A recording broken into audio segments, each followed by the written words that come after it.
Hello friends, दोस्तों समुद्र के बीचों बीच बनाया गया था दुनिया का सबसे अनब्रेकेबल जेल अल्काट्राज प्रिजन। ये जेल अमेरिका के कैलिफोर्निया में सैन फ्रांसिस्को शहर से तकरीबन 2 किलोमीटर दूर समुद्र के बीचों बीच 22 एकड़ के आइलैंड पर बनाया गया था। वैसे तो ये जेल 1910 में बनाया गया था, लेकिन उस वक्त इसका इस्तेमाल यूएस आर्मी करती थी, मगर 1933 में यूएस आर्मी ने उस जेल को छोड़ दिया। 11 अगस्त 1934 को अमेरिका के डिपार्टमेंट ऑफ जस्टिस ने इस जेल को फेडरल ब्यूरो ऑफ प्रिजन में तब्दील कर दिया। ये जेल उन लोगों के लिए बनाया गया था जो बहुत ही खूंखार और कई बार जेल तोड़कर भागने की कोशिश कर चुके थे। यहाँ दिन में 13 बार कैदियों की गिनती, सख्त सिक्योरिटी, भागने की कोशिश पर शूट एंड साइट्स के ऑर्डर्स, जेल को घेरने वाला समुद्र का ठंडा और बर्फीला पानी इस जेल को इनएस्केपेबल बनाता है। लेकिन इस नामुमकिन दिखने वाले काम को 4 शातिर कैदी फ्रैंक मॉरिस, एलन वेस्ट और एंगलिन ब्रदर्स ने गार्ड्स की नजरों से बचकर टॉयलेट पेपर, चम्मच, प्लेट, रेनकोट और साबुन की मदद से इस काम को मुमकिन कर दिखाया। 6 महीने लंबी चली परफेक्ट प्लानिंग किसी हॉलीवुड थ्रिलर से कम नहीं थी। चम्मच और प्लेट सेल के वेंट को चौड़ा करने के लिए और रेनकोट समुद्र के लिए बोट बनाने के काम में लाए जाते हैं। टॉयलेट पेपर और साबुन की मदद से नकली सर बनाए जाते हैं जिससे गार्ड्स को शक न हो, और सेल की विंड्स को कार्डबोर्ड से ढक दिया जाता है। 11 जून 1962 को प्लान एग्जीक्यूट किया जाता है, लेकिन एलन वेस्ट भागने में नाकाम हो जाता है। बाकी 3 कैदी थोड़ी देर इंतजार करने के बाद फरार हो जाते हैं। केस FBI के हवाले किया जाता है और एलन वेस्ट सरकारी गवाह बनकर पूरी कहानी का खुलासा करते हैं। सब कुछ उन्होंने कैसे किया, आइए जानते हैं मेरी आज की इस वीडियो में।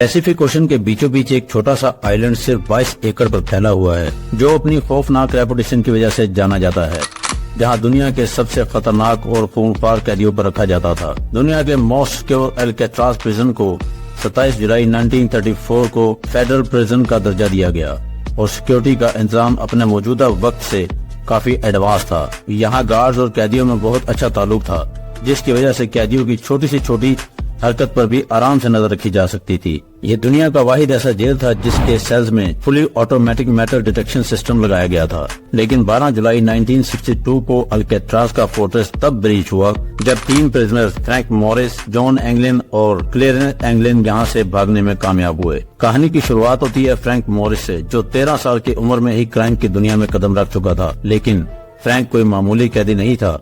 उसका IQ 133 होने की वजह से उसकी गिनती मास्टरमाइंड में की जाती थी। उसकी काबिलियत से सिर्फ उसे चोरियों में ही नहीं बल्कि जेल से भागने का भी एक्सपीरियंस हासिल था। लेकिन जब उसके जुर्मों की लिस्ट बढ़ने लगी तो उसे अल्काट्राज भेज दिया गया, जहां उसकी मुलाकात एलन वेस्ट से होती है। एलन भी बेहद चालाक और रिसोर्सेबल कैदी था और चारों में सबसे ज्यादा जेल के बारे में वही जानता था। कुछ अरसे के बाद एंगलिन ब्रदर्स को भी बैंक रॉबरी के जुर्म में जेल अल्काट्राज लाया गया। हैरत की बात यह थी कि ये चारों पहले से ही एक दूसरे को अच्छे तरीके से जानते थे। इनकी कई बार मुख्तलिफ जेलों में मुलाकात हो चुकी थी। इसी भरोसे की बिना पर उन्होंने जेल से भागने का प्लान बनाया। एंगलिन ब्रदर्स और एलन वेस्ट का सेल एक ही ब्लॉक में था, वो था B ब्लॉक, जबकि फ्रैंक मॉरिस का सेल दूसरे ब्लॉक में होने की वजह से सिर्फ खाना खाने के वक्त ही इनकी मुलाकात होती थी। जेल की सिक्योरिटी को मद्देनजर रखते हुए इनके ब्लॉक्स को वक्तन फवक्तन बदल दिया जाता था ताकि कैदी आपस में किसी किस्म की प्लानिंग न कर सकें। कुछ वक्त के बाद मॉरिस को भी B ब्लॉक में शिफ्ट कर दिया गया। ये शिफ्टिंग उनके प्लान के लिए टर्निंग पॉइंट साबित होता है। मॉरिस को B ब्लॉक में शिफ्ट करने की वजह से उनकी मुलाकातें बढ़ने लगी और इनके प्लान ने तेजी पकड़ी। जेल की दीवारों के अंदर अब एक इम्पॉसिबल प्रिजन ब्रेक की शुरुआत हो चुकी थी। एलन वेस्ट ने B ब्लॉक की छत के ऊपर एक छोटे से वेंटिलेशन होल को तलाश कर लिया था, जिसने जेल से बाहर निकलने की एक उम्मीद जगा दी थी। अब सवाल ये था कि उस वेंटिलेशन होल तक पहुंचा कैसे जाए। एलन की नजर उसके सेल के पीछे एक पतली सी गैलरी में पड़ी, वो गैलरी जिसमें पाइपों के जरिए पानी सेल तक पहुंचाया जाता था। अब उन चारों को किसी भी तरह इस सेल की गैलरी तक पहुंचना था, जहां से वो पाइपों की मदद से आसानी से छत पर पहुंच सकते थे, क्योंकि गैलरी सेल के बिल्कुल पीछे थी। सेल की वेंट बहुत छोटी थी, उन्हें वहां से निकलने के लिए उसे चौड़ा करना जरूरी था, वो भी किसी की नजरों में आए बगैर। इस मसले का हल भी उन्होंने ढूंढ ही लिया। क्योंकि जेल में कैदियों को ही सारे काम करने होते हैं, इसलिए उन्होंने बहुत चालाकी से अपने अपने काम चुने। फ्रैंक मॉरिस ने लाइब्रेरी का और क्लेरेंस एंगलिन ने कैदियों के बाल काटने की जिम्मेदारी ली।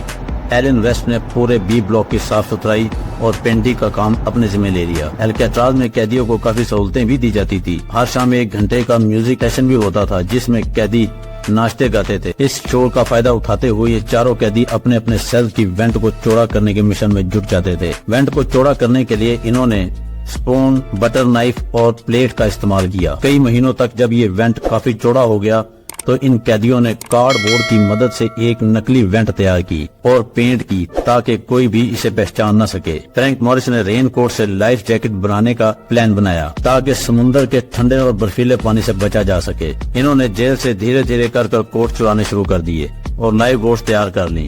اب ان کے پاس جیل سے بھاگنے کے لیے سب کچھ موجود تھا۔ اب مسئلہ یہ تھا کہ دن میں 13 بار قیدیوں کی گنتی کی جاتی تھی۔ یہ ذمہ داری کلیرن انگلینڈ نے اپنے ذمہ لے لی۔ اس نے صابن، پیسٹ اور کارڈ بورڈ کی مدد سے 4 نقلی سروں کا ڈھانچہ تیار کیا۔ کیونکہ وہ جیل میں قیدیوں کے بال کاٹنے کا کام کرتا تھا اس لیے اس کے لیے یہ کوئی مشکل کام نہیں تھا۔ وقت گزرنے کے ساتھ ساتھ وہ خطرناک اسکیپ پلان کے نزدیک آتے جا رہے تھے۔ اب انتظار تھا صحیح وقت کا۔ اس پلان کو انجام دینے کے لیے 11 جون 1962 کا دن چنا گیا۔ 11 جون کی رات پلان کے مطابق چاروں قیدیوں نے وینٹ کے راستے چھت کی طرف بڑھنا شروع کیا۔ فرینک موریس اور انگلینڈ بردرز بنا وقت گوائے چھت پر پہنچ گئے، لیکن پلان کا ماسٹر مائنڈ ایلن ویسٹ وہیں پھنس گیا۔ جلد بازی میں اس نے وینٹ کے ہول کو زیادہ سیمنٹ لگا دیا تھا اور وینٹ سخت ہو گئی تھی۔ اس نے اپنی پوری طاقت لگا دی لیکن اسے ہٹانے میں ناکام رہا۔ باقی تینوں قیدی چھت پر اس کا انتظار کرتے رہے۔ زیادہ دیر تک انتظار کرنے کا مطلب تھا پکڑے جانا، اس لیے انہوں نے وہاں سے بھاگنے میں ہی بھلائی سمجھی۔ اگلے دن جب صبح قیدیوں کی گنتی کی گئی تو 3 قیدی کم تھے۔ الکیٹراز میں پہلی بار سائرن کی گونج سنائی دی۔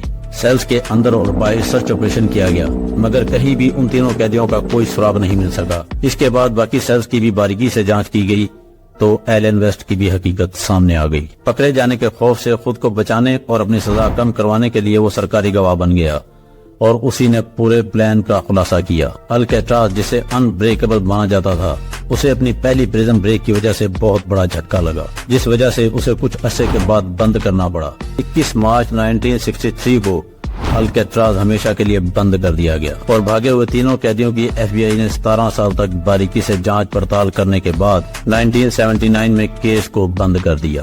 امید کرتا ہوں کہ میری یہ ویڈیو بھی آپ کو اچھی لگی ہوگی۔ اگر ویڈیو اچھی لگی ہے تو اسے لائک کریں، چینل کو سبسکرائب کریں۔ شکریہ۔